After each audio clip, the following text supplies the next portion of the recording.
My name is Francine Delacroix.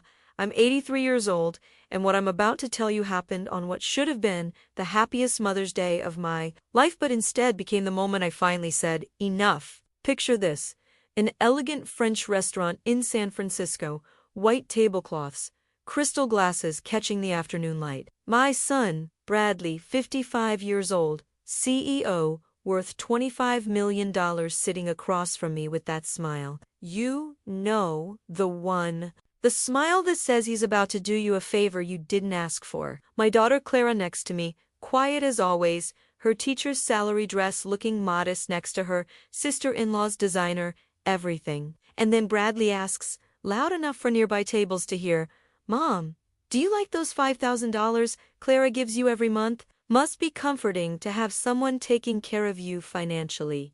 The entire restaurant seemed to hold its breath. His wife, Veronica, actually laughed. Clara's face went pale. And me? I set down my fork very carefully because after 58 years of marriage, building an $80 million restaurant chain with my late husband Antoine, after raising 2 children who turned out so completely different, after a stroke that showed me exactly who shows up when you're broken, I was done being polite. I looked my millionaire son in the eyes and said something that made his smug smile disappear completely. But I'm getting ahead of myself. To understand why that Mother's Day became a reckoning, you need to know the whole story. How a mother's love got twisted into assumptions, how silence became my worst enemy, and how one public humiliation became the moment everything changed. This is a long story, and honestly, I could use a friend to tell it to, someone who understands that family isn't always what it seems, that money reveals character rather than builds it. If you want to hear how a widow in her 80s finally stood up to her own Sanand, what it cost both of us, stay with me. You can follow along here so you won't miss what happens next.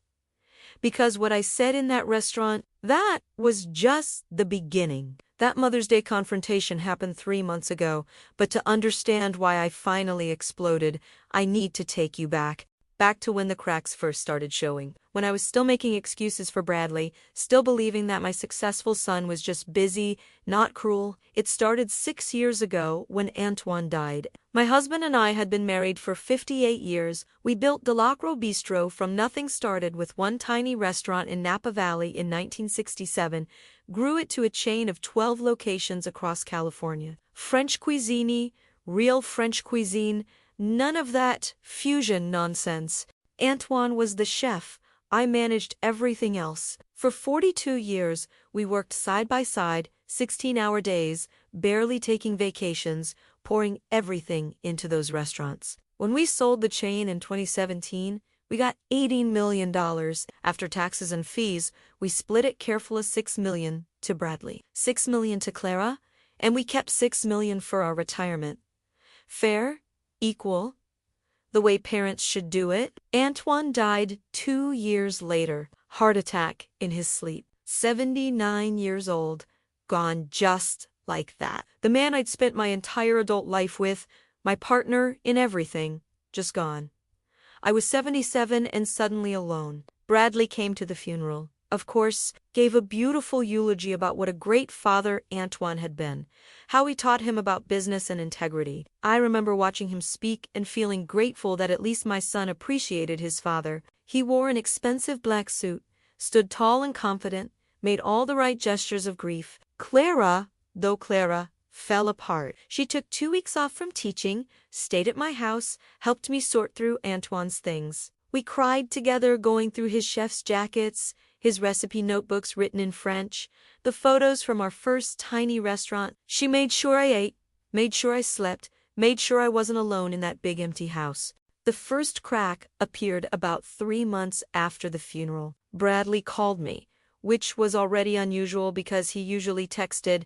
His voice had this urgency I hadn't heard before. He told me about an investment opportunity, something about cryptocurrency and tech stocks, very complicated, very time-sensitive. He needed capital immediately, or he'd miss the window. $250,000. Just for 6 months, maybe a year tops. He'd pay me back with interest. I hesitated, not because I didn't have the money, I did, but because something in his voice felt off, desperate. Maybe not like the confident CEO's son I knew. He must have sensed my hesitation because he shifted tactics, started talking about how Dad would have wanted him to seize opportunities, how Dad always said fortune favors the bold, reminded me that he'd turned his $6 million inheritance into over $20 million in just a few years, promised this investment would be just as successful. I transferred the money the next day. That should have been my first warning sign, not the asking. But what came after? Or rather, what didn't come after? No follow-up calls about how the investment was doing. No updates. When I asked about it a few months later, Bradley brushed it off with vague responses about market timing and long-term strategies. Told me not to worry, that he had it all under control. 6 months passed, then a year, then 2. Meanwhile, his social media becomes even HE83. I learned to use Instagram to keep up with my children, showed a parade of luxury. New cars, exotic vacations, a second home in Aspen. His wife Veronica, posting photos of shopping sprees in Paris, showing off jewelry that probably costs more than Clara's annual salary. But here's what really started to bother me.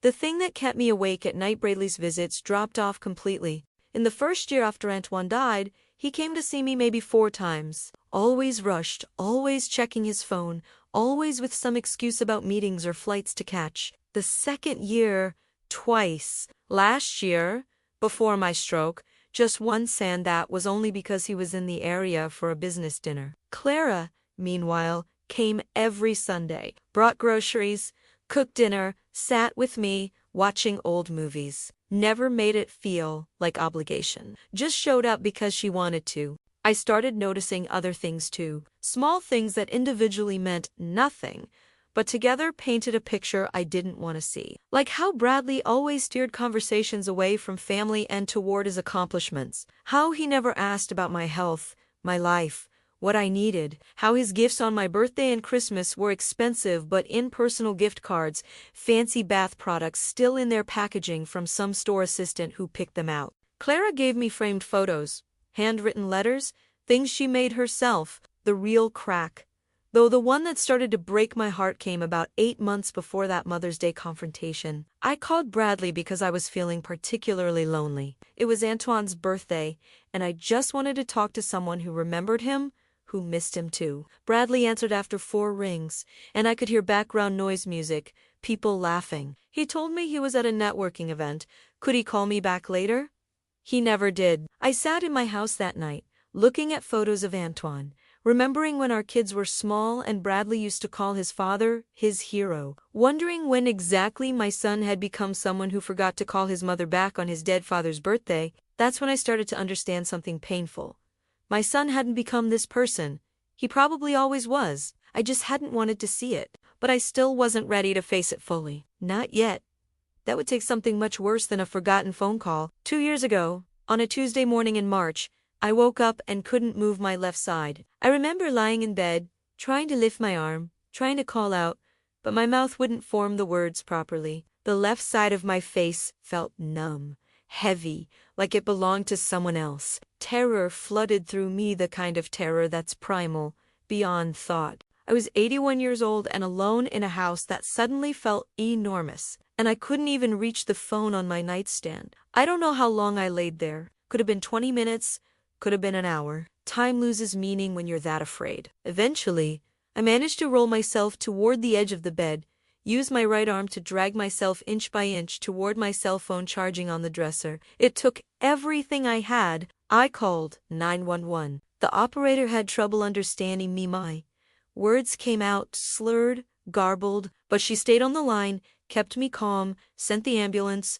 Stroke, ischemic stroke affecting my left side. The doctor said I was lucky I got to the hospital fast enough, lucky the damage wasn't worse, lucky to be alive. For the first 72 hours, I was in ICU, tubes and monitors everywhere. Doctors discussing my case in terms I barely understood through the fog of medication and fear. Clara got to the hospital before I even left the ICU. She'd been listed as my emergency contact, and she dropped everything the moment she got the call, drove straight from her classroom, still wearing the paint-stained sweater from art time with her second graders. I'll never forget seeing her face when I first woke up fully. The relief in her eyes, The way she grabbed my right hand and held it like she was afraid I'd disappear. She told me she loved me, that everything would be okay, that she wasn't going anywhere. Bradley, I found out later, was in the Caribbean with Veronica, some luxury resort in Turks and Caicos. Clara called him immediately after she got to the hospital. She told me he said he'd try to get back as soon as possible,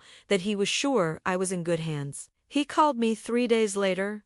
From the beach, I could hear waves in the background. His voice had that careful, concerned tone people use when they're performing sympathy rather than feeling it. He told me he'd heard about the stroke, asked if I was okay, said the doctors were excellent and I should focus on recovery. Then he mentioned that he and Veronica had already paid for the 2-week vacation, and it seemed like I was stable. So maybe it made more sense for him to finish the trip rather than lose all that money on flights home. He asked if that was okay with me. I was still struggling to speak clearly, still learning which words my mouth could form and which came out twisted. So I just said yes. What else could I say? Make my son feel guilty for choosing a beach vacation over his mother's stroke. That's not the kind of person I wanted to be. Clara heard that phone call. I saw something change in her face that day, some final illusion about her brother shattered. But she didn't say anything, just squeezed my hand tighter. The doctor said I'd need months of intensive rehabilitation, physical therapy, occupational therapy, speech therapy. I'd need help at home bathing, dressing, cooking, getting to appointments. They recommended either a live-in nurse or moving to an assisted living facility temporarily. Clara said no to both. She said she was taking me home, that she'd take care of me herself. I tried to argue. She had her teaching job, her own life, her mortgage to pay, but Clara had that stubborn look she gets, the one she inherited from Antoine. She'd already talked to her principal about taking an extended leave of absence unpaid because teachers' sick days don't cover family care. 6 months, she said, maybe more if I needed it.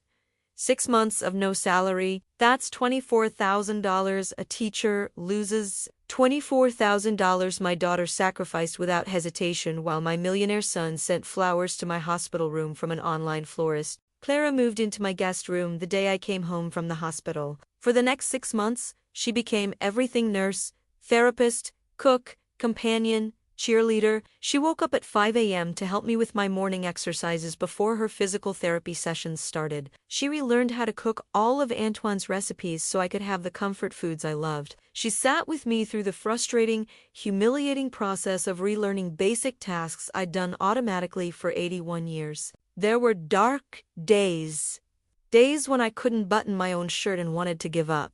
Days when my words came out wrong and I cried from frustration. Days when I felt like such a burden that I wished the stroke had just taken me completely instead of leaving me half alive. Dependent on my daughter like a helpless child.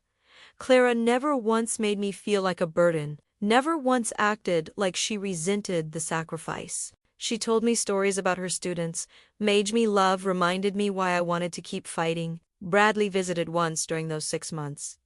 Once, he flew in for a weekend, stayed at a hotel downtown instead of at my house because he said the accommodations would be more comfortable for him and Veronica. They came by for exactly 3 hours on a Saturday afternoon. Veronica spent most of it on her phone. Bradley kept checking his watch, talking about meetings he had scheduled for Monday. He didn't ask Clara how she was managing, didn't offer to help financially with my medical expenses or her lost income, didn't suggest maybe he could stay for a while to give her a break, just complimented her on how well she was handling everything, like she was a hired nurse rather than his sister sacrificing her livelihood. After 6 months, I recovered enough to be mostly independent, still walked with a slight limp, still had moments where my words tangled, but I could take care of myself. Clara prepared to go back to teaching. That's when I told her I was paying her $5,000 a month for a year, $60,000 total more than she'd lost. Actually, because she deserved more than mere compensation. She deserved recognition. Clara refused, got upset, told me absolutely not, said she didn't take care of me for money. We actually argued about it, the only real argument we've had in decades. Finally, I pulled out the mother card. I told her it would hurt me more if she didn't accept it, that I needed to do this, needed to feel like I could still take care of my children even when they were taking care of me. She cried and finally agreed. That's when things got really interesting, because about 3 months into those payments, I started noticing something odd in my bank statements. I've always been meticulous with finances. You don't build a restaurant chain without understanding money. Every month I reviewed my accounts online, tracked every expense, every deposit. It was habit, routine, something Antoine and I always did together. One morning, going through my statements, I noticed a transfer I didn't recognize. $4,000 moved from my main savings account to a different account. The notation said estate planning services. I didn't remember authorizing any estate planning services. I called my bank. The representative explained that the transfer was made online from my own computer using my login credentials. Legitimate as far as they could tell. When I asked where the money went, they gave me an account number I didn't recognize. My heart started pounding in a way that had nothing to do with my stroke. I went back through 6 months of statements, really scrutinized them this time. Found 3 more transfers. Smaller amounts. 2,000 here, 1,500 there, always with vague notations. Administrative fees, investment management, account optimization, total of $11,000 over 6 months. Gone to accounts I never opened. For services I never requested. Someone had access to my accounts. Someone who knew my login information. Someone who thought an 81-year-old stroke survivor wouldn't notice or wouldn't be able to do anything about it, even if she did. I sat at my kitchen table, staring at those statements, my hands shaking. Not from the stroke this time. From rage? From betrayal? From the horrible suspicion forming in my mind? Only 3 people had my banking passwords. Me, Clara, who I'd given them to in case of emergency during my recovery, and Bradley, who I'd given them 2 years ago when he helped me set up online banking after Antoine died. Clara was receiving money from me, openly and honestly. She had no reason to steal. She didn't even want the money I was giving her legitimately, which left only one possibility. My millionaire son. The one with $25 million, the one who owed me $250,000 and never mentioned returning. He was stealing from his elderly mother's accounts, and that's when my sadness turned into something much colder, much more determined. I decided it was time to find out exactly how deep this betrayal went. I didn't confront Bradley immediately. At 81 years old, recovering from a stroke, I'd learned something valuable. Patience is a weapon, and the person who speaks first usually loses. Instead, I did something I never thought I'd do. I hired a private investigator. His name was Marcus Chun, recommended by my attorney when I called asking for someone discreet, someone who specialized in financial investigations. Marcus was in his 40s, former FBI white-collar crime division, now running his own firm. When I met him at a coffee shop near Mahaza, I certainly wasn't inviting him to my home where neighbors might notice that. Must have looked like the least likely client he'd ever had. An 81-year-old woman with a cane asking him to investigate her own son. I showed him the bank statements, explained about the transfers, the strange account numbers, my suspicions. I also told him about the $250,000 loan that was never repaid, about Bradley's lifestyle that seemed to expand constantly despite economic ups and downs that affected everyone else. Marcus didn't judge, didn't seem surprised. He told me that financial exploitation of elderly parents was more common than people wanted to believe, especially when the children assumed their parents were too old, too sick, or too trusting to notice. He said he'd look into it, that it would take a few weeks, maybe a month. I paid his retainer from a separate account. Bradley didn't know about one I'd opened years ago as an emergency fund. $11,000 for a month of investigation. Money well spent. As it turned out, while Marcus worked, I had to do the hardest thing I've ever done. Pretend nothing was wrong. Bradley called me about 2 weeks after I'd noticed the transfers. Casual call, nothing special, asking how I was doing. My heart was pounding so hard I thought he'd hear it through the phone, but I kept my voice steady. Told him I was fine, that Clara had been visiting a lot, that I was thinking about redecorating the living room. Normal grandmother talk, safe topics. Then he said something that made my blood run cold. He asked if I'd been checking my bank accounts regularly, if everything looked normal. Said he'd read an article about elderly people being targeted by online scammers and wanted to make sure I was being careful. Suggested maybe I should change my passwords. make them more secure, even offered to help me set up two-factor authentication if I needed it. The concern in his voice sounded so genuine, so caring, like a devoted son, worried about his aging mother's vulnerability. I thanked him, told him I'd been careful, that everything looked fine, that I appreciated him thinking of me, even added that I probably should change my passwords soon, maybe next month when I felt less overwhelmed with everything. After I hung up, I sat there shaking, because I understood what had just happened. Bradley had noticed something, maybe a login notification, maybe some security alert on the accounts that made him nervous. He was checking to see if I'd discovered anything. And worse, he was planting the seed that if I did notice missing money, I should blame anonymous internet scammers, not my own son. It was calculated, manipulative, and it confirmed everything I suspected.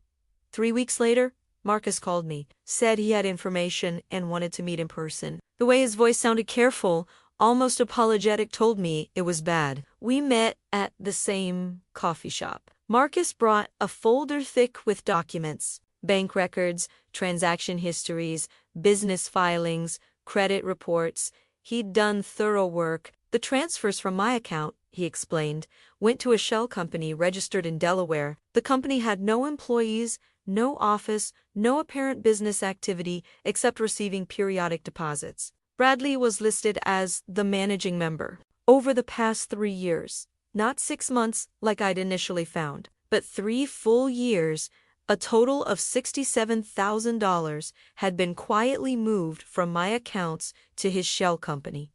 $67,000, stolen in small amounts over years, carefully timed to avoid triggering bank alerts, always with plausible-sounding notations that an elderly woman might not question. But Marcus wasn't done. He showed me something else that made those transfers look like pocket change. The $250,000 Bradley borrowed from me 3 years ago.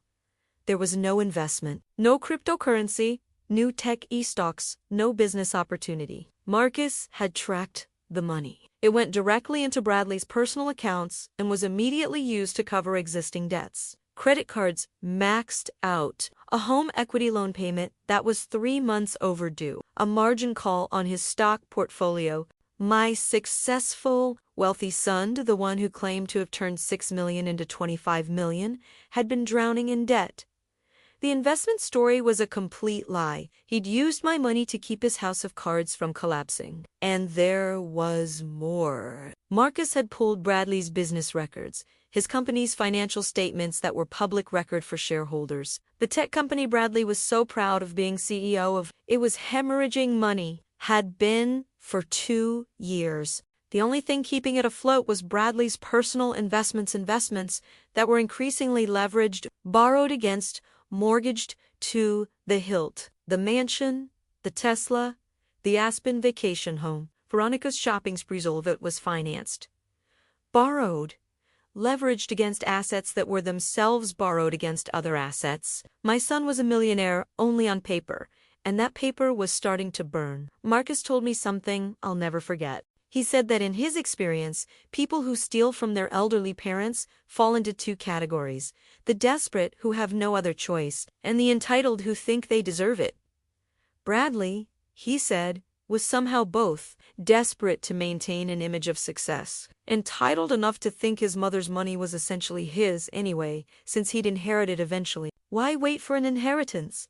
Marcus asked readily, when you can just take it now and bet the old lady won't notice or won't live long enough to do anything about it. I paid Marcus his final fee and thanked him. Drove home in a fog of betrayal so thick I barely remember the route. Sat in my driveway for 20 minutes before I could make myself go inside. My son had looked me in the eye, lied about needing investment capital, taken my money to cover his gambling debts and poor decisions, then systematically stolen more while I was recovering from a stroke, while his sister was sacrificing her income to care for me, while I was at my most vulnerable, and he'd done it all while posting pictures on social media of his perfect, wealthy life, while lecturing Clara about financial management, while making me feel guilty for even asking about when he might repay what he owed. I wanted to call him immediately, to scream, to demand answers. but something stopped me. Maybe it was Antoine's voice in my head, the way he used to say that anger makes you stupid, that you never confront someone until you know exactly what you want from them. So instead, I did something else. I called Clara, asked her to come over for dinner, didn't tell her why, just said I needed company. When she arrived that evening, I made us Antoine's coq au vin. My hands were steady enough now to handle the cooking I loved. We ate together in the kitchen like we used to when she was young, and after dinner, over coffee, I told her everything. I showed her the documents Marcus had compiled, watched her face go from confusion to disbelief to horror to something I'd never seen in my gentle daughter's eyes before, pure fury. She asked what I was going to do, whether I was going to call the police, press charges, cut Bradley off completely. I told her I hadn't decided yet, but I knew one thing. I was done protecting him, done making excuses, done pretending that my son's cruelty was just busyness, that his theft was just forgetfulness, that his lies were just misunderstandings. The next family gathering, I told Clara, was going to be very interesting, because Bradley had been playing games with a woman he thought was too old, too weak, too naive to fight back. But this 81-year-old stroke survivor had news for him. I built a business empire from nothing, survived raising him through his arrogant 20s, buried my husband, and recovered from a stroke that should have killed me. I was tougher than he ever realized, and I was about to prove it. 3 weeks later, Bradley called to organize that Mother's Day lunch, said he wanted to take the whole family somewhere nice. His treat, to celebrate me. The irony would have been funny if it wasn't so painful. I accepted sweetly, told him it sounded lovely, asked if we could invite Clara too. He hesitated just for a second and agreed. Of course, Clara should come, he said. Family should all be together. I hung up and marked my calendar, smiled to myself. My son thought he was organizing a nice lunch for his mother. What he was actually doing was setting up his own reckoning, and he had absolutely no idea what was coming. The weeks leading up to that Mother's Day lunch were the strangest of my life. I was planning something I never imagined I'd have to do, preparing to publicly humiliate my own son. And the worst part, I didn't feel guilty about it. I felt powerful, but power without strategy is just noise. Antoine used to say that in business, timing was everything. The same was true for this. I started by calling my attorney, Gerald Morrison. Gerald had handled all of our business affairs for 30 years, knew our family history, had been at Antoine's funeral. When I told him what Bradley had done, there was a long silence on the phone. Then he said something that surprised me. He wasn't shocked. Gerald told me he'd had concerns about Bradley's financial situation for a while. About a year ago, Bradley had contacted him asking about ways to access my estate early, whether there were legal mechanisms to get advances on inheritance. Gerald had refused, said it wasn't appropriate, but the request had stayed with him. He'd wondered if Bradley was in financial trouble but didn't want to alarm me without proof. Now we had proof. Mountains of it. Gerald explained my options. I could press charges for elder financial abuse, a felony, in California. With the paper trail Marcus had uncovered, prosecution would be straightforward. Bradley would likely face jail time, certainly fines, and public humiliation that would destroy what was left of his business reputation. Or I could handle it privately, confront him, demand repayment, restructure my will to protect myself going forward, keep it in the family. I asked Gerald what he thought I should do. He was quiet for a moment, then said something I'll never forget. The law could punish Bradley, but it couldn't make him understand what he'd done. Only I could decide whether punishment or understanding was what I really wanted. That night, I sat in Antoine's study. I still called it that, even though he'd been gone 6 years, surrounded by photos of our life together. Our wedding day in 1961, both of us so young. Opening our first restaurant, Antoine in his chef's whites, me in a dress I'd sewn myself. The kids when they were small, Bradley maybe 7, Clara 3, both smiling at the camera with ice cream cones. When had Bradley changed? Or had he always been this way and I'd just been too close to see it? I thought about what I really wanted from this. Revenge, justice, an apology, for my son to finally see me as a person instead of an ATM machine with feelings he could ignore. What I realized, sitting there at midnight in that quiet house, was that I wanted something simpler and harder than any of those things. I wanted the truth to be told, out loud, in front of people, so that Clara would never again feel less than her brother, so that Bradley's careful facade of success would crack enough for him to see what was underneath, so that I could stop carrying the weight of his lies. The next morning, I called Gerald back and told him my plan. He tried to talk me out of it at first, said it was risky, that public confrontations rarely went the way people hoped, but I'd made up my mind. I wanted this done my way, on my terms, in a setting where Bradley couldn't hide behind phone calls or claim I'd misunderstood. Gerald agreed to help. He drew up a formal demand letter for repayment of the $250,000 loan plus the $67,000 in stolen funds, with a deadline of 30 days. He also drafted a revised will that shifted 70% of my estate to Clara and 30% to Bradley, and even that 30% would be held in trust with strict conditions. But we wouldn't deliver the letter until after Mother's Day. Until after I'd said my piece. The other person I needed on my side was Clara. My daughter had been furious when I first told her what Bradley had done, ready to confront him immediately. But I asked her to wait, told her I needed to handle this my way, that it was important to me. She didn't fully understand why, but she trusted me. 2 weeks before Mother's Day, Clara came over for our usual Sunday dinner. After we ate, I told her my plan. Her eyes went wide. She asked if I was sure, if I really wanted to do this in public, if I understood that it might destroy my relationship with Bradley permanently. I told her that relationship was already destroyed. I was just making it visible. Then Clara asked the question I'd been dreading. What did I need from her during the lunch? I told her the truth.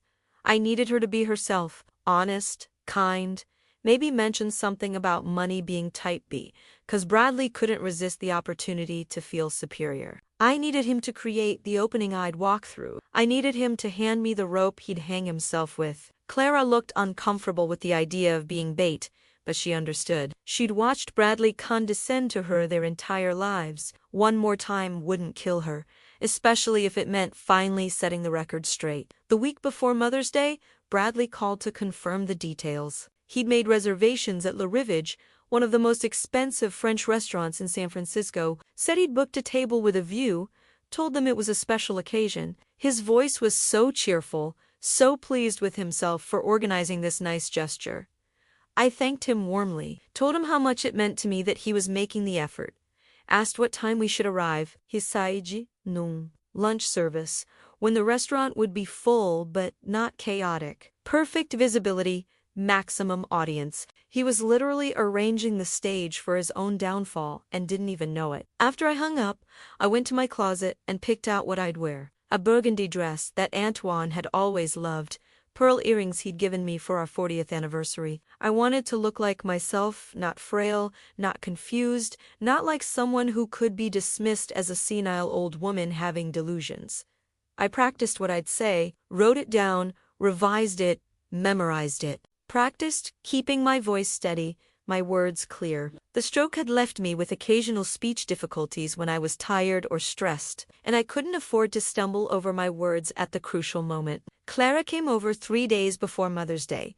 We did a full rehearsal. She played Bradley, complete with his condescending tone and dismissive gestures. I practiced my response until it was smooth, controlled, devastating. Afterward, Clara hugged me for a long time. Told me she loved me, that she was proud of me, that Dad would be proud too. I'd like to think that was true. Antoine never tolerated disrespect, never let anyone take advantage of him in business. He'd taught me to be strong, to stand up for myself. I just never thought I'd have to use those lessons on my own son. The night before Mother's Day, I couldn't sleep, lay awake thinking about everything that could go wrong. Bradley might leave immediately. Refuse to engage. He might turn it around somehow, make me look like the villain. He might bring up my age, my stroke, suggest I was confused or misremembering. But then I thought about the documents in my purse, the bank statements, the investigator's report, the formal demand letter from my attorney. This wasn't confusion. This was evidence. Around 3 a.m., I got out of bed and went to the kitchen. Made myself chamomile tea the way Antoine used to make it, with honey and a drop of vanilla. Sat at the table where we'd shared thousands of meals. Planned our business, raised our children? I thought about the question Gerald had asked me. Did I want punishment or understanding? And I realized I wanted something else entirely. I wanted my son to have to face what he'd done, to have to acknowledge it out loud, to have to sit in the shame of it without the protective buffer of distance or denial or excuses. Whether he learned anything from it, whether he changed, whether he understood, whether he ever became the man I'd hoped he'd be, that was up to him. But the facing it, that was up to me to force. And tomorrow, at noon, at an expensive French restaurant with white tablecloths and wine lists and other families celebrating their mothers, I was going to do exactly that. My millionaire son thought he was treating his elderly mother to a nice lunch. What he was actually walking into was the moment his carefully constructed lies would collapse in front of everyone. I finished my tea, went back to bed, slept soundly for the first time in weeks. Tomorrow was going to be very interesting. Mother's Day arrived with perfect California weather, sunny 72 degrees, not a cloud in the sky. The kind of day that makes you think everything will be fine. Antoine used to say that nature has a sense of irony, giving you beautiful weather for ugly days. Clara picked me up at 11. She looked nervous, kept adjusting her dress in the car mirror, checking her makeup. I reached over and squeezed her hand, told her to just be herself, that everything would be fine. She asked one more time if I was sure about this. I told her I'd never been more sure of anything in my life. We arrived at La Rivage at 11. The restaurant was stunning, floor-to-ceiling windows overlooking the bay, white tablecloths so crisp they looked like they'd cut you, fresh flowers on every table. The kind of place that costs $300 per person before wine. The kind of place Bradley loved because it announced his success to everyone around him. The hostess led us to our table, prime location, right by the window, with a view of the Golden Gate Bridge. Bradley had clearly requested the best. He was already there with Veronica, both of them looking like they'd stepped out of a luxury magazine. Him in a tailored navy blazer, her in designer, everything dress, shoes, handbag, jewelry. Her bracelet alone probably cost more than Clara's car. Bradley stood when he saw us, that big smile on his face, kissed my cheek, pulled out my chair like a gentleman, told me I looked beautiful. That burgundy was definitely my color. Complimented Clara on her dress too, though I noticed the compliment was shorter, less enthusiastic. Veronica air-kissed both of us, barely making contact, then immediately went back to scrolling on her phone. The first 30 minutes were normal. Painfully, perfectly normal. Bradley ordered a bottle of expensive Bordeaux without looking at the price, made a show of having the sommelier taste it first, the whole performance, ordered appetizers for the table list cargoed, foie gras, things he knew I liked because we'd served them at our own restaurants. He asked about my health, how I was managing, whether I was still doing physical therapy. His concern sounded genuine. If I didn't know what I knew, I might have believed it. Might have thought my successful son was just busy, not cruel, just distracted, not calculating. That's the thing about people like Bradley. They're so good at performing caring that you doubt your own reality. Clara was quieter than usual, and Bradley noticed, asked if she was okay, if something was wrong at school. She said no, everything was fine, just tired from the school year ending soon. Then she made a small comment, almost throwaway, about needing to cut back on some expenses because her budget was tight this month. I saw Bradley's eyes light up, just for a second. Fit, the way a predator's eyes light up when prey shows weakness. He leaned back in his chair, swirled his wine, and said something about budget management being so important. Said Clara was smart to be careful with money, that not everyone had that discipline. The implication was clear she didn't, and that's why their lives looked so different. Veronica chimed in with some comment about how she could never teach school, that she didn't know how Clara did it for such little money. Said it with this sympathetic tone that was really just disguised contempt.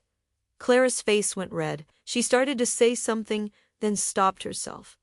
Looked down at her plate, and that's when Bradley went for the kill. He turned to me with that patronizing smile and asked if I liked those $5,000 Clara gave me every month. Said it must be so comforting to have someone taking care of me financially at my age. The table next to USA family celebrating their own mother went quiet. They were close enough to hear, and Bradley's voice had been loud enough to carry. Veronica actually giggled, like it was charming that my daughter supported me. Clara looked like she wanted to disappear into the floor. Her eyes were shiny with tears she was trying not to let fall. Her hands were shaking slightly as she reached for her water glass.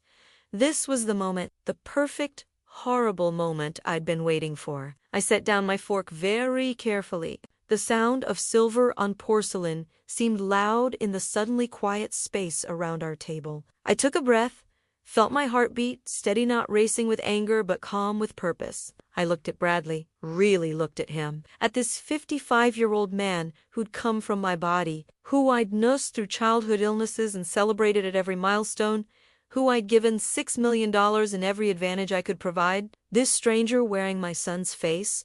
The restaurant noise faded into background. The view of the bridge, the expensive wine, the other diners, all of it became irrelevant. There was just me, my son, and the truth that was about to break the surface after years of drowning beneath his lies. I spoke clearly, loud enough for our table and the tables near us to hear. My voice didn't shake. The stroke hadn't stolen this from me, the ability to speak truth when it mattered most. I told him the $5,000 didn't come from Clara, told him it came from me to her, explained that she'd sacrificed 6 months of salary for me after my stroke while he was drinking champagne in the Caribbean, said I was compensating her for the loyalty he'd never shown. Bradley's face started to change. The smile faltered. He tried to interrupt, but I wasn't finished. I mentioned the $250,000 he borrowed from me 3 years ago, the investment that never existed. The debt he'd conveniently forgotten while buying yachts and vacation homes and posting pictures of his lavish lifestyle on social media. The tables around us were completely silent now. The family next to us wasn't even pretending not to listen anymore. The mother, probably in her 60s, had her hand over her mouth. Her adult children looked horrified. Bradley's face went from pale to red to something close to purple. Veronica had stopped scrolling on her phone, staring at me like I'd grown a second head. Clara was frozen, tears now streaming down her face, but she wasn't looking sad. She was looking vindicated. But I still wasn't finished, because this wasn't just about the loan. This was about everything. I told him he'd received $6 million from his father and me, money we'd built together over 42 years of work. Money that wasn't his achievement, but his inheritance. Told him he didn't build his empire from nothing. He built it from our gift, our sacrifice, our life's work. I said that Clara, who made a fraction of his wealth teaching second graders, had shown more character and love in 6 months than he'd shown in 6 years. That money hadn't made him successful, it had just revealed who he really was underneath. And then, because I wanted him to know I wasn't just an angry old woman speaking from emotion, I mentioned Marcus Chun, mentioned the private investigator I'd hired, mentioned the shell company in Delaware, mentioned the $67,000 in small transfers over 3 years that he thought I wouldn't notice because I was old and sick and easy to steal from. The look on Bradley's face, I'll remember it until the day I die. It wasn't just shock. It was the realization that his mother wasn't the person he thought she was, that the frail old woman he'd been manipulating was actually still the same woman who'd built a restaurant empire, who'd negotiated with suppliers and managed difficult employees and survived in a male-dominated industry for 42 years. He'd forgotten who raised him. He'd underestimated me completely. I stood up slowly, with as much dignity as my 83-year-old body could muster, took my purse, looked at Clara and said we were leaving, that we'd have lunch somewhere her father actually loved, somewhere people had substance instead of just money. Clara stood immediately, helped me with my chair. She was crying openly now, but smiling through the tears. When we walked past the table next to us, the mother there reached out and briefly touched my arm. Didn't say anything. Didn't need to. Her eyes said everything. Bradley tried to call after us, his voice cracking, tried to say he could explain, that I didn't understand, that we should sit down and talk about this rationally. I didn't turn around, didn't look back, just kept walking with my daughter at my side, past the expensive tables and the shocked diners and the Mater D, who pretended not to notice anything was wrong. We made it outside into the perfect California sunshine. Clara helped me into the car, closed the door gently, then walked around to the driver's side. Before she started the engine, she looked at me and started laughing, actually laughing, tears still on her face, this mixture of relief and disbelief and something like joy. She said she couldn't believe I'd actually done it. Couldn't believe I'd said all of that in front of everyone. Said Dad would have been so proud. I told her I couldn't believe I'd waited this long. We drove to a little French cafe in North Beach. The kind Antoine had loved, family-owned, modest prices, excellent food made with care instead of pretension. We ordered cassoulet and talked about everything except Bradley, about Clara's students, about my garden, about a trip to France we should plan someday. My phone buzzed constantly in my purse. Text after text from Bradley. I didn't look at them. Not yet. I was having lunch with my daughter, the child who'd earned my attention, and Bradley could wait. For the first time in years, since before Antoine died, since before the stroke, since before I realized what my son had become, I felt light, like I'd been carrying something impossibly heavy and had finally set it down. The truth was out. The masks were off. And whatever came next, at least it would be real. The texts started before we'd even finished our My phone buzzed so many times that Clara finally asked if I wanted to turn it off. I told her no. I wanted to see what Bradley had to say now that his carefully constructed world was crumbling around him. The first few messages were exactly what I expected. Damage control. He said I'd embarrassed him in front of everyone, that I'd humiliated Veronica, that there were business associates at nearby tables who would hear about this, that I'd misunderstood everything, taken things out of context, gotten confused about the details, the confused old lady defense. Predictable. Then the messages shifted, started getting desperate. He said we needed to talk immediately, that he could explain everything, that the money situation was complicated but he'd never intended to hurt me, that he loved me, that I was his mother. How could I do this to him on Mother's Day of all days? I almost laughed at that last part. The audacity of it. He'd stolen from me, lied to me, abandoned me when I was paralyzed and relearning how to walk. But I was the one who'd done something wrong by speaking the truth. Clara noticed my expression and asked what he was saying. I showed her some of the messages. She shook her head, this sad, knowing look on her face. Said that was classic Bradley, never taking responsibility, always making himself the victim somehow. By the time we finished lunch and Clara drove me home, there were 43 messages from Bradley. I still hadn't responded to a single one. Clara walked me inside, made sure I was settled, asked again if I was okay. I told her I was more than okay. I was free. She hugged me tight, told me she loved me, told me to call if I needed anything. Then she left to drive the 90 minutes back to her own house. I sat in my living room, surrounded by photos of Antoine, of our restaurants, of our life together, and I finally read through all of Bradley's messages properly. Around message 30, the tone changed completely. The desperation turned into something uglier. He said I'd always favored Clara, that I'd never appreciated his success, that he'd built his career without any real help from me, despite what I claimed. Said the money from the restaurant sale was his inheritance anyway, that I was just mad he'd used it more successfully than Clara had. Then he threatened me, said if I was going to air family business in public, he could do the same, that I wasn't perfect either, that there were things about Dad's business practices that wouldn't look good if examined too closely, that maybe the IRS would be interested in some of the restaurant's old tax returns. I read that message 3 times. Let the implications sink in. My son was threatening to create false allegations about his dead father's business to cover his own theft. That's when something inside me went from calm determination to ice-cold fury. I called Gerald Morrison, told him what had happened at the restaurant, told him about Bradley's messages, asked him to move forward with the formal demand letter immediately. No more waiting, no more chances. Gerald said he'd have the letter couriered to Bradley's office first thing Monday morning. Official, legal, documented, demanding full repayment of $317,000 the loan, the stolen transfers, and interest within 30 days, or we'd pursue legal action for elder financial abuse. Then I did something else. I called Marcus Chun and asked him to compile a comprehensive report of everything he'd found, every transfer, every lie, every bit of Bradley's actual financial situation. I wanted it documented, bound, ready to be turned over to authorities if necessary.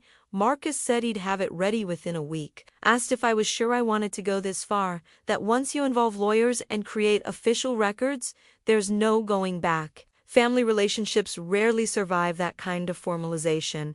I told him the relationship was already gone. I was just making it official. That night, around 8 p.m., someone knocked on my door.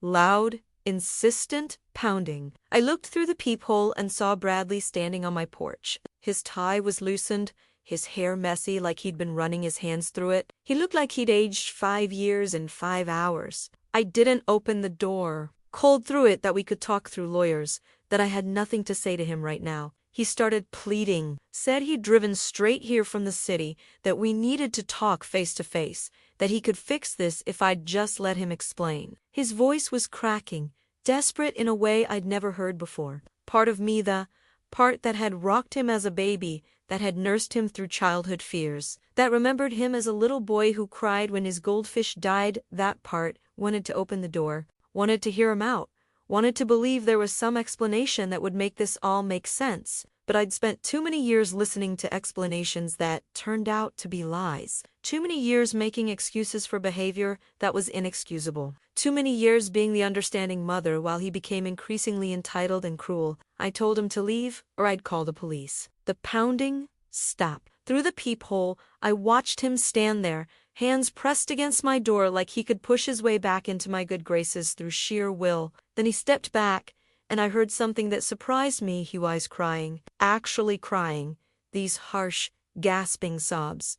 He said he was sorry, that he'd messed everything up, that he didn't know how it had gotten this bad, that he'd been trying to keep up appearances and it had spiraled out of control. Said the business was failing, that he'd been taking on debt to cover debt, that he'd convinced himself borrowing from me was temporary, that he'd pay it back once things turned around. Said he never meant to steal, that the small transfers had started as just borrowing a little here and there, that he kept telling himself he'd put it back, but then there was always another emergency, another expense, another crisis. For the first time, he sounded honest. Not strategic, not manipulative, just broken. But honesty that comes only when you're caught isn't real honesty. It's just fear of consequences. I told him one more time to leave. Said we'd communicate through lawyers from now on, that if he had something genuine to say, something more than panic about being exposed, he could put it in writing through his attorney. He left. I watched through the window as he sat in his Tesla in my driveway for almost 20 minutes, just sitting there with his head in his hands. Finally, he drove away. I didn't sleep that night, kept replaying everything, the restaurant confrontation, the messages, him crying at my door. Kept wondering if I was being too harsh, if I should have at least heard him out. But then I thought about Clara, about how she'd looked at that restaurant table, humiliated by her brother's condescension, about how she'd sacrificed half a year of income to care for me while Bradley sent flowers from a beach resort, about how she'd never once asked for anything in return, never held it over me, never made me feel like a burden. And I thought about the $67,000, the small amounts taken over years, timed when I was most vulnerable. The calculation in that, the cold assessment that his elderly mother, recovering from a stroke, wouldn't notice or couldn't fight back. That wasn't a mistake. That wasn't desperation. That was contempt. Monday morning, Gerald's courier delivered the demand letter to Bradley's office. By noon, Bradley's attorney had called Gerald. By 3 p.m., I had a formal response. Bradley was requesting a meeting, said he acknowledged the debt, wanted to make arrangements for repayment, but needed time to liquidate certain assets. His attorney suggested a payment plan, $50,000 immediately, the rest over 12 months. Gerald asked what I wanted to do, whether I'd accept a payment plan or push for everything immediately. I thought about it for a long time. A payment plan meant Bradley would be in my life for another year, another 12 months of interactions and negotiations and probably more excuses. But demanding everything immediately would probably force him into bankruptcy, destroy what was left of his business, end his marriage when Veronica realized the money was gone. Part of me, the angry, part the hurt, part wanted to watch it all collapse, wanted him to feel the consequences fully. But then I thought about what Antoine would say. He'd tell me that revenge and justice aren't the same thing, that I should take back what was mine, protect myself going forward, but not destroy someone just because I could. I told Gerald to accept the payment plan with strict conditions. $50,000 immediately, $25,000 monthly for the next 11 months. Missed one payment, default on the agreement, and we pursue full legal action including criminal charges for elder abuse. And Bradley had to acknowledge in writing that the money was theft, not a misunderstanding. No more hiding behind euphemisms. Gerald said he'd draw up the agreement, said Bradley's attorney, had also mentioned that Bradley wanted to apologize to me personally. Asked if I'd be willing to meet with him once the legal terms were settled. I said I'd think about it. That night, the first payment came through, $50,000, transferred into my account with a memo that just said repayment. Not loan repayment. Just repayment. Like even in paying me back, he couldn't quite bring himself to name what he'd done. I sat looking at my bank account on my computer screen. The number that had been slowly shrinking over 3 years was finally going back up. But seeing the money return didn't feel victorious. It just felt sad. My phone buzzed. A text from Clara. She'd heard from Bradley's wife apparently. Veronica had called her hysterical, saying I'd ruined their lives, that Bradley was being destroyed by my cruelty, that I should be ashamed of what I'd done to my own son. Clara asked if I was okay. If I regretted what I'd done, I typed back carefully. Told her I didn't regret the truth, but I did regret that the truth was necessary. That somewhere along the way, I'd raised a son who thought stealing from his mother was acceptable as long as he didn't get caught. She responded immediately. Said that wasn't on me, that Bradley made his own choices, that I'd been a good mother, it wasn't my fault if he chose to be a bad son. I wanted to believe her.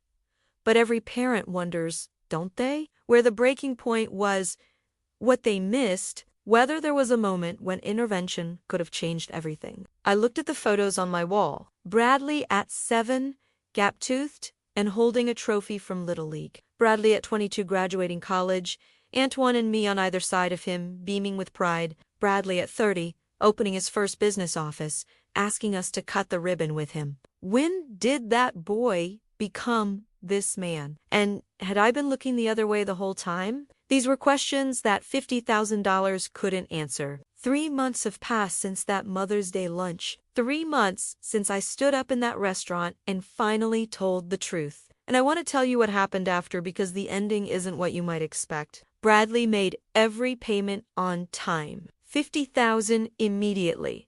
Then $25,000 at the start of each month, like clockwork. No missed deadlines, no excuses, no attempts to renegotiate. The money appeared in my account the same way it had disappeared quietly, consistently, like penance paid in installments. But here's what surprised me.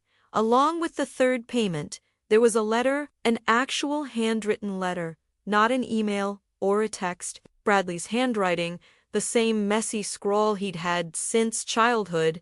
He didn't make excuses in that letter, didn't try to explain away what he'd done or minimize it. He said he'd been going to therapy, individual counseling, and marriage counseling with Veronica, said his therapist had him write out a full timeline of when the lying and stealing started, and seeing it all laid out chronically had horrified him. He wrote that he'd been living beyond his means for years, trying to maintain an image of success that wasn't real, that every social media post, every expensive purchase, every ostentatious display had been about covering up the fear that he wasn't actually as successful as his father had been, that he'd inherited money but hadn't inherited Antoine's character, and he'd been running from that truth for decades. The stealing from me, he wrote, had started as rationalization. He'd told himself he'd inherit the money eventually anyway, so what did it matter if he took some now when he needed it? He'd convinced himself I wouldn't miss it, that I had more than I needed, that he'd pay it back before I even noticed. Then the amounts got bigger, and the lies got easier, until he'd looked at his mother as a resource to be managed rather than a person to be loved. He said seeing the disappointment in my eyes at that restaurant had broken something in him. That for the first time in years, he'd seen himself clearly not as a successful CEO, not as a self-made millionaire, but as a man who'd stolen from his elderly mother and humiliated his sister to hide his own failures. The letter was 3 pages long. By the end, he wasn't asking for forgiveness. He said he didn't deserve it, Didn't expect it. He just wanted me to know he was trying to become someone worthy of being Antoine's son. Even if it was too late. I read that letter 5 times. Cried through most of them. Because it was the first time in 6 years, maybe longer, that I'd heard my actual son's voice instead of the performance he'd been giving. But here's what I learned at 83 years old. Understanding why someone hurt you doesn't mean you have to let them close enough to do it again. I wrote him back. Told him I appreciated the letter, that I was glad he was getting help, that I hoped he'd continue working on himself. But I also told him that our relationship had changed permanently. That trust, once shattered this completely, doesn't just glue back together because someone says they're sorry. I told him I'd revised my will, that Clara would receive 70% of my estate, and he'd receive 30% held in a trust that would pay out slowly over 20 years. That this wasn't punishment, it was protection. Protection for him from his own impulses, and protection for me knowing that my life's work wouldn't be squandered to maintain false appearances. I also told him that if he wanted to rebuild any kind of relationship with me, it wouldn't be through money or grand gestures. It would be through consistency, through showing up, through treating his sister with respect, through being the person he claimed he wanted to become. His response came a week later. Just 3 words. I understand. I'll try. And you know what? He has been trying. Not perfectly. There was one Sunday he promised to visit and canceled last minute, and I felt all that old disappointment come flooding back. But when he rescheduled, he actually came, sat in my living room for 2 hours, no phone checking, no rushing off to meetings. We talked about his dad, about the restaurants, about what it was like growing up with parents who worked all the time. He's been to therapy 12 times now. He told me that during one session, his therapist asked him to describe me not as his mother, but as a person, and Bradley realized he couldn't do it. Didn't know my favorite color, my favorite book, what I did with my time now that Antoine was gone. He'd reduced me to a function mother bank account. Person who existed to serve his needs rather than seeing me as a full human being with my own life, my own dreams, my own pain. That realization, he said, had gutted him. Veronica left him, by the way, about 6 weeks after the restaurant incident. Once she understood the money situation was real, that the lifestyle was unsustainable, that Bradley's business was struggling, she filed for divorce, took her jewelry and her Instagram following and moved on to someone else's wealth. I almost felt bad for him. Almost. Then I remembered that he'd chosen her, chosen that life, chosen appearances over substance. Sometimes the consequences of our choices are just painful. Clara has been coming over even more than before. We've started a tradition every Sunday. We cook one of Antoine's recipes together. Last week was bouillabaisse, the recipe he perfected over 30 years. Next week, we're attempting his Paris breast, the choux pastry that always defeated me when he was alive. She's been dating someone new, a fellow teacher who coaches soccer and volunteers at the animal shelter. He came to dinner 2 weeks ago, and he looked at Clara the way Antoine used to look at me, like she was the most interesting person in the room, like her kindness was attractive, not weak. Before Hay left this young man Marcus, his name is Marcus, which made me laugh, thinking about my investigator thanked me for raising someone like Clara, said the world needed more people who chose love over ego. I told him Clara raised herself. I just had the privilege of watching. But here's the thing I want you to understand. The real truth that took me 83 years and a stroke and a betrayal to fully learn. Standing up for yourself doesn't make you cruel. Speaking the truth doesn't make you vindictive, and protecting yourself from people who hurt you even when those people are family doesn't make you unloving. For so many years, I thought being a good mother meant absorbing Bradley's behavior, making excuses, staying quiet to keep the peace. I thought love meant accepting whatever he gave, being grateful for crumbs of attention, never demanding the respect I deserved. I was wrong. That wasn't love. That was fear, dressed up as patience, real love, the kind Antoine and I built our marriage on. The kind Clara shows me every Sunday acquires honesty, requires seeing people clearly and expecting them to rise to their best selves. not enabling them to stay comfortable in their worst ones. That Mother's Day confrontation wasn't the moment I stopped loving my son. It was the moment I started loving myself enough to demand better. I'm 83 years old now. I don't know how many years I have, like nobody does, right? But at my age, you think about it more. What I do know is that I want to spend whatever time remains surrounded by people who see me, not people who use me. People who show up because they want to, not because they have to. People whose love is demonstrated through actions, not just words. Bradley has 8 more months of payments. After that, the debt will be settled financially. Whether the other debts, the emotional ones, the ones written in broken trust and wasted years, whether those can ever be settled, I don't know. What I do know is this: I'm not waiting around to find out. I'm not putting my life on hold, hoping my son becomes who he should have been all along. I'm living right now with the people who've earned their place in my life. Clara and I are planning that trip to France. I mentioned we are going next spring. We'll visit the region where Antoine's family came from, eat at the restaurants that inspired him, drink wine in cafes where old men play chess in the afternoon sun. Bradley is welcome to visit me, to call me, to be part of my life, but he has to earn that privilege now. Has to show me through consistent action that he's changed, that he sees me as a person worth respecting. I spent 58 years married to a man who cherished me. I won't spend my remaining years with people who don't. And you know what the strangest part is? I don't feel angry anymore. That burning rage that consumed me for months after discovering the theft, it's gone, replaced with something quieter, something like peace mixed with sadness. Sadness for what could have been, peace with what is. My name is Francine Delacroix. I'm 83 years old. I built a restaurant empire with my husband, raised 2 very different children, survived a stroke, and finally learned to stand up for myself. And if you're sitting there watching this, wondering if you should speak up about your own situation, whether it's a child taking advantage, a relative stealing, a family member who treats you like you're disposable, I want you to know something. You deserve better. Your kindness is not weakness. Your silence is not peace. And speaking truth is not cruelty. It took me 83 years to learn that lesson. I hope it takes you less time. Now, I want to know something from you. If you've made it this far in my story, I'd love to hear where you're watching from. What city? What country? Are you dealing with something similar?